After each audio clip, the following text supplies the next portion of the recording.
you meet a certain standard. I didn't want to have a conversation with my dad about why I failed the class. And so I never failed the class. I never failed the class all the way through, elementary to middle to high school.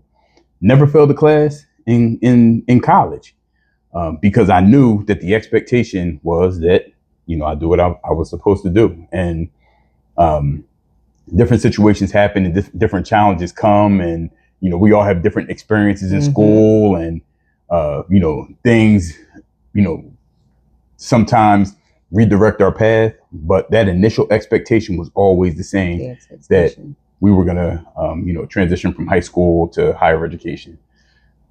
And it's like, I remember like being in school, I never, like, I heard people talking about going to college and when you're in school, and I think that like high school, like we push this post-secondary path that is college, especially, when we were younger and we were in school, but I never really understood what it meant. Like I couldn't even, and now as an adult, an accomplished adult, I can think back of how I felt. Like I never even really knew what that felt like or what that looked like to be in college.